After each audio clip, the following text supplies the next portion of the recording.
this is the first Sunday of Advent, and I started this tradition last year, and I didn't start the tradition of Advent, but I started the tradition of Advent as we're using it in this church. I've never done it before. And I don't follow the normal symbols of traditional Advent ceremony because I never did it before because it didn't mean a lot to me. But the whole idea of Advent is the advent of the Savior, the birth of the Savior. That's the coming of the expected Messiah, and the birth represents that. It's the beginning of salvation in a certain mindset. But I thought it made more sense to me to focus on the four aspects of God: life, love, power, and intelligence. Because when we speak of the Advent, what we're speaking of is a personal awakening to a deeper dimension in ourselves. And that's really the Messiah that we're looking for. And a lot of people don't get that. They're still looking outside of themselves for either something in a religious context or a political context or a social context, something to come in from the outside and fix the problems that they have with their life. And the spiritual principle is from the inside out, that we begin within ourselves. And the most powerful thing we can do is to actually make a conscious connection with God, with our source, with the Father. You know, Jesus said that things I can do, you can do also, and greater things because I go to the Father. And he advocated that all people do that. You know, go within your inner room and shut the door and pray to the Father who's in secret. It's, again, the idea of separating church tradition and that layer of theology that has been laid over the teachings of Jesus and try to sort that out from what he taught. And there are several sayings that come through that are hard to explain. If he saw himself as the only begotten Son of God, if he saw himself as something completely different from the rest of us, why would he say something like that? And why would that seep into the scriptures, into the Gospels? I've had people tell me, and this is a good thing to do, but they say, I'm devoted to reading the Bible from cover to cover because I want to understand it. I want to understand what's there. I don't want to hear somebody else's interpretation of it. I want to understand what's there. And my guess is they won't get much past the book of Numbers, you know, about the third, fourth book of the Old Testament. Because the Bible is an extremely complicated piece of literature. It was put together over a long period of time by many people with many points of view. And for example, in Isaiah, you know, you think you're reading a book written by this fellow named Isaiah. Well, there's about 3 or 4 Isaiahs within that book by itself. And we find the flood story. There's 2 flood stories. There's 2 creation stories. So you can read it and you can say, I've read the Bible. But do you understand how it was put together? Do you understand that the religious influence that is injected in this literature? Because the Old Testament writers, for the most part, they were not historians. They were people who would take history, they would take elements of history, and they would say, here's what God meant for this activity to occur. God was punishing you guys because you're straight off the path, or God was rewarding you because you've been doing good. That was their objective. It was, the Bible is not a history book. It has elements of history in it, but those elements are used to exemplify what the religious authorities were interpreting as God's will and why these things happen. So you get to the New Testament and it's exactly the same thing. The New Testament is a little bit different in that we have actual letters. We have letters from Paul. We have letters from, different minor sources, some that we don't know who the authors are, Hebrews, for example. We have material there that is, it's a little closer to us, historically speaking. But the four Gospels are not biographies. They're not histories of Jesus. They are interpretations of who he was. And so we have to ask the question, would Jesus approve of this material? Does this, if he was looking at it and would say, does this exemplify who you think you, or who you were?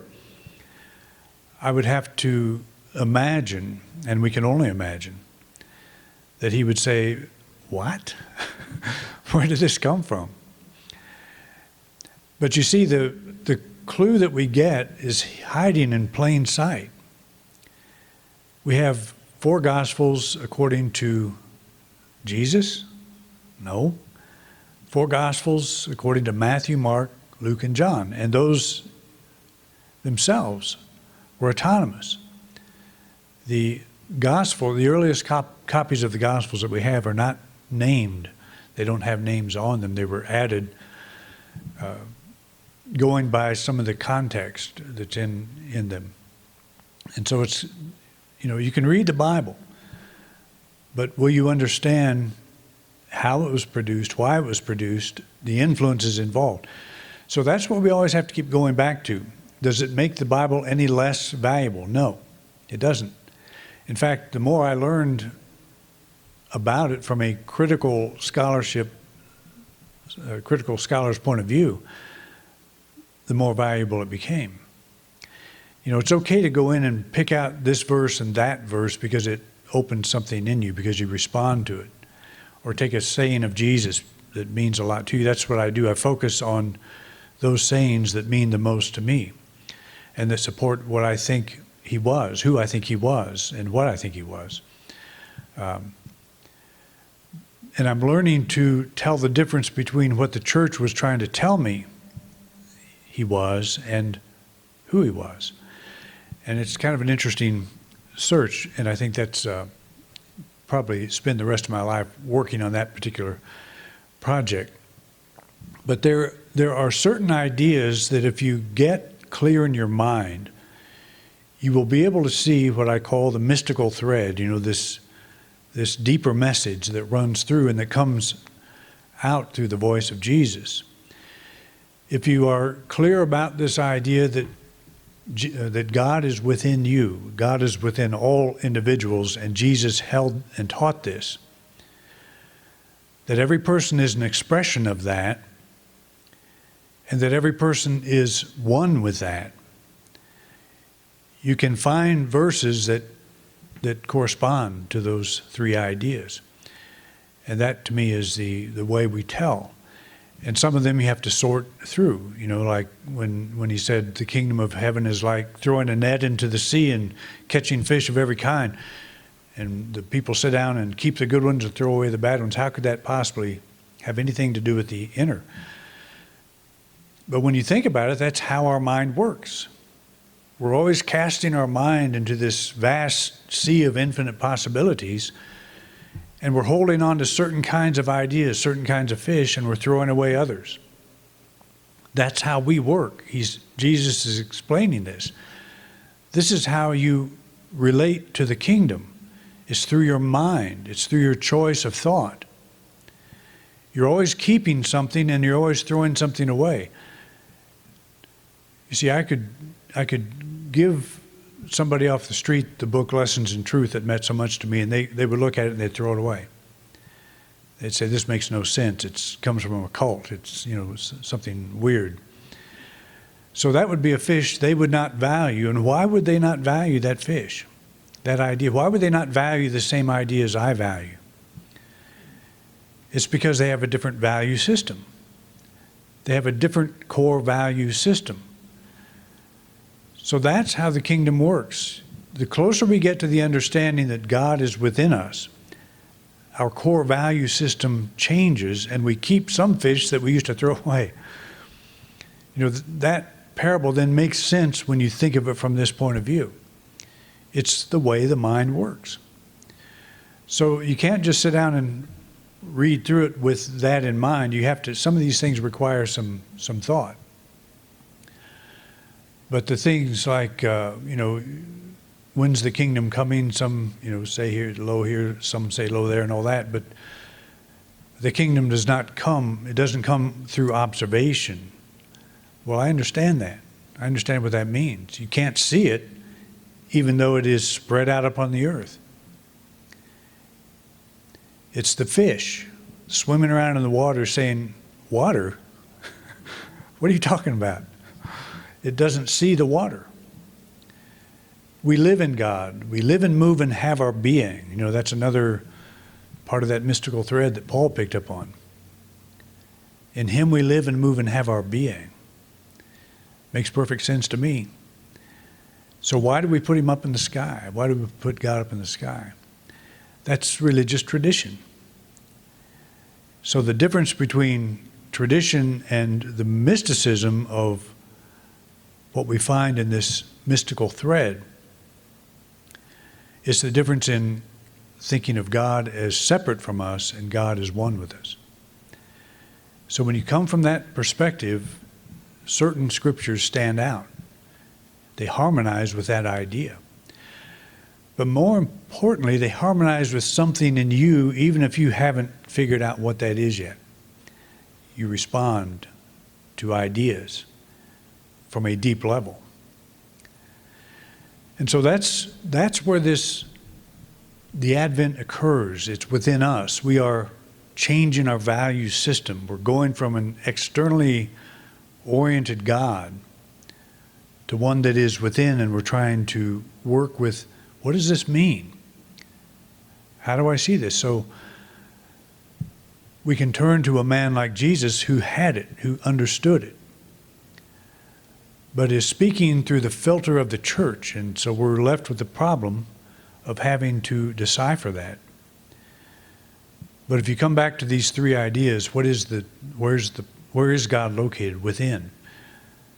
What am I? I'm a spiritual being. What's my relationship to God? Oneness. Prodigal son. No matter how far I go, I'm still one with God. It's expressed in many ways, through there. And you can see that the Bible writers were trying to fit that into their theology, which is God's out there someplace, Jesus is going to come back, and it's all going to happen from the outside in rather than from the inside out. I pointed out that the Gnostics, the Christian Gnostics in the early days, they were totally exterminated, but they believed in the divine spark within everybody, that Jesus was the Redeemer, the great Redeemer that came to remind us of the wisdom, of the inner presence. That's what Gnostic means. Gnosis comes from the word wisdom, or means wisdom. And it's an inner turning within. It's a turning within. So it's not a new idea by any means. And that's why I think when our soul hears stuff like this and reads stuff like this, we respond at some level. But people will fight this. They will fight it not because it comes from their firsthand experience. It comes from their training. It comes from their education. If people call me a cult leader, they're calling me a cult leader out of their own spiritual ignorance. They have not experienced what I've experienced. They've only experienced what somebody else told them is true. They have not had a firsthand experience. And that's what made Jesus so controversial.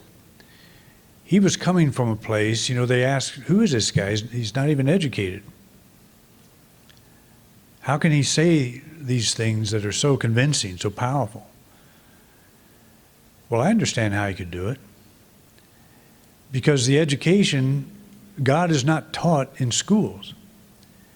It's taught in certain schools. God is taught in certain schools. How to experience God is taught in certain schools, but not in our traditional schools. In fact, we separate that out. We separate religion and any kind of spiritual thing from our educational system, which is kind of interesting because you would think a spiritual being would like a spiritual education, but we're not getting that. It's all in the head. Stick facts in the head, information. We're in the information age. But the mystic will say, lay your information down for a time. Go within yourself. Pray to the Father who's in secret. And let this intuitive aspect of your mind open. And the Father who sees in secret will reward you openly. Your life will begin to reflect these deeper truths, this deeper reality. Okay.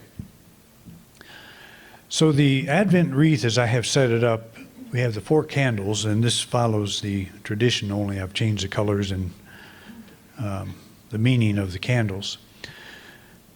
First of all, the wreath represents God. That is the evergreen wreath. Evergreen represents eternity. God is the eternal, no beginning, no end. It's a circle. The wreath is a circle. So it represents God, and this is, encompassed. There's no actual circle. Who was it? Meister Eckhart, I think, said God is a circle whose center is everywhere and whose circumference is nowhere. Was that Eckhart? Yeah. So that's the circle is a good representation, and when you think of it in that way, especially dropping the pebble of a pebble in water, the concentric circles go out forever, theoretically.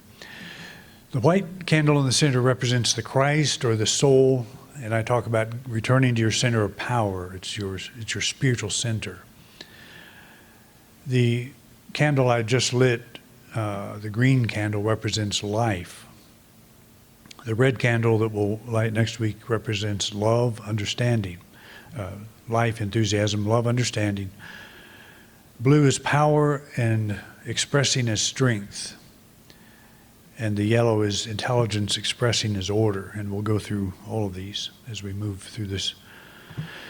So the way to think about this, and this is exactly the same program I shared last year, because I think the ideas are very appropriate. But you think of God as universal energy everywhere, but centered in you.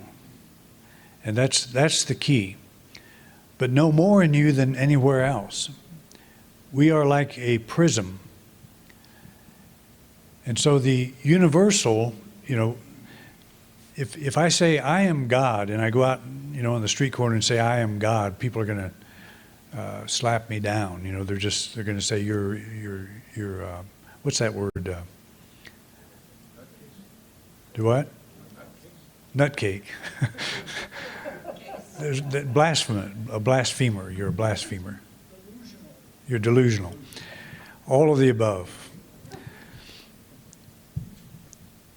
But you would be speaking the truth. But you would not say, I'm all of God. I am the Almighty, the one and only. But you can truthfully say, I am God. I don't recommend it anywhere else but within yourself. Or to your spouse. Never, never say to your spouse, I am God. But you would be speaking the truth if you're coming from the right place. And that's the trick. If you're coming from the ego, from the head, wrong. That's egotistical.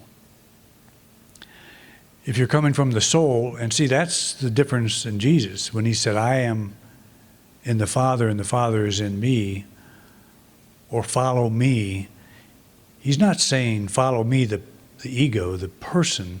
Follow what I'm saying. I'm telling you something that's true. What's true of me is true of you. Follow that. Follow the teaching. And we've got to make sure we make that distinction, and people don't. They have called unity a cult, but you know what a cult is? Basically is the worshiper of a personality. And that would define mainstream Christianity, because mainstream Christianity puts Jesus as the center, that person. And they argue, well, he wasn't human, he was something else, he was divine, and this and that. They go through all this stuff, but basically I don't think you could convince Jesus of that. But and so we don't want to do that argument anyway, but we're not a cult. We don't worship a personality. We acknowledge that every person is endowed with the presence of God. And so you have this universal energy that is God, and it expresses as individual, in individual ways. If you look at the natural world, you have flowers, you have many kinds of flowers, you have animals, you have all kinds of expressions of life. But behind everything is one single life, one source that is waiting to be channeled and funneled as many kinds of expressions. So that's the idea that God is my source, but not the source of my ego. The source of my ego and my personality is all the information I've gathered through life, through the senses. The source of my soul is God. And just think of your soul as this prism that takes the universal and then breaks it down into various ways to express. And we express life, love, power, and intelligence in different ways. Life is one of the most universal aspects, because we speak of life in a very general way. You can look at a human being, you can look at an earthworm, and you say these are living things, evidence of life. If we found an earthworm on Mars or the moon, we'd think that was pretty phenomenal. It's life. It's energy expressed a certain way. And as I pointed out, the various physical beings have different capacities to express it, different ways, different levels, and it's more that's more evident when we get to intelligence than it is in life, because everything is a living. When you hang out with your cat or your dog, or you see the birds out feeding in your feeder and so forth, these are living things, and we identify with them. We touch base with them in some way. We connect with them at some level. But the soul is the medium through which the universal becomes the personal. And that's why we can all pray to the same God. There's one God. Many interpretations of that, but one source, we can say. And we don't want to get into an argument over that. Just acknowledge it. We don't have to argue over it. You can argue over it, but it doesn't change the truth. So the idea that life is omnipresent, and I'm showing two pictures of trees here at two different times. Is the tree on the left any less alive than the tree on the right? You can look at a tree in the winter and tell whether it's dead or alive. A dead tree it's very obvious that it's dead. One that's still alive but has lost all of its leaves. It still has life in it, but it's in an environment that says, let's not express this as much at this point. And there's a reason for that. But it doesn't mean that life is any less present. When you think of the idea of evolution, think back several million years. You've seen drawings of trees that lived back in that time. The tree has changed, but the life has not. You see the difference? The source of the tree, the life, has not changed. When I say that the idea of soul evolution is not correct, that's what I'm talking about. Things change. There used to be dinosaurs. Were they living creatures? They were living creatures. But we don't have them anymore, but we have life. We still have life. So we're looking at something that continues, something that is omnipresent all the time. Life is omnipresent. It doesn't go away. And the reason it's important for us to know that is maybe you don't feel so full of life at this point. Maybe you don't feel so enthusiastic. That's the way life expresses through us, enthusiasm. So you can say, well, I'm just getting old, or I've been shut in with COVID too long, or I've been wearing this mask, it's choking me, or whatever. I don't have the life I used to have. Yes, you do. That's the point. That's the Savior. That's the salvation. Nothing has been taken away from any of us. It could be in our thinking that we've turned away from it, that we have, like the tree in the wintertime, we've said, this it's time to kind of let go of things here. So if we are feeling at a place in our life where life is at a low ebb, it's important to remember that it's not. It's still present. And what it's waiting for is the proper environment. And what is that environment? It is consciousness. From the point of view of spiritual expression, consciousness is the environment. How we think, how we see ourselves, what's going on. They say people are getting depressed, with this whole shutdown thing, and I totally understand that. But where's the depression occurring? Where is that change of thought occurring? It's in the environment of consciousness. We're telling ourselves, it's winter. I'm in the winter of consciousness. We're going through this thing, so I just will not have as much access to life and enthusiasm as I normally would. Wrong. So we want to get back to this idea that God is as present now as life as ever, and that this is a thing I tap into right here and right now. So we do this through affirmation. We do it through denial, through letting go of the idea that I just said, it seems like there's less life. No, I let go of that idea. There's never any less life. I release that. I release that thought. I release the idea that something is standing between myself and the life that is mine. So we let go first, and then we affirm. We make statements of truth. And the first one that I have, it's on your back of your program as well in one big cluster, but I broke it down. My soul radiates the pure, unrestricted energy of life. Did you think about this? Just think about that happening. My soul radiates the pure, unrestricted energy of life. Let's say that together. My soul radiates the pure, unrestricted energy of life. And I would suggest taking time, through your days, to focus on these affirmations through this time of Advent. There are no blockages. There are no restrictions. Watch how you incorporate blocks and restrictions into your thinking, and let those go. There are no blocks. There are no restrictions. There are no blockages. There are no restrictions. Let's say this together. There are no blockages. There are no restrictions. And as we say them, just know the truth of that. Feel that power. I'm filled with boundless life and unbridled enthusiasm. Don't try to force these things.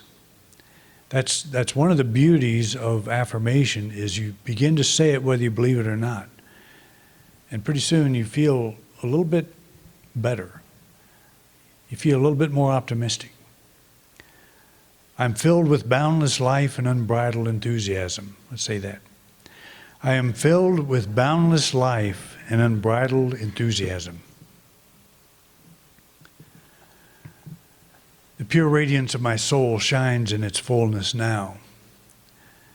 Just as you close your eyes, just see this going on. See this happening now. Again, don't try to force anything.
You've been watching a talk given by Reverend Doug Bottorff here at Independent Unity in beautiful Grand Junction, Colorado. Thank you for watching. Please like and subscribe.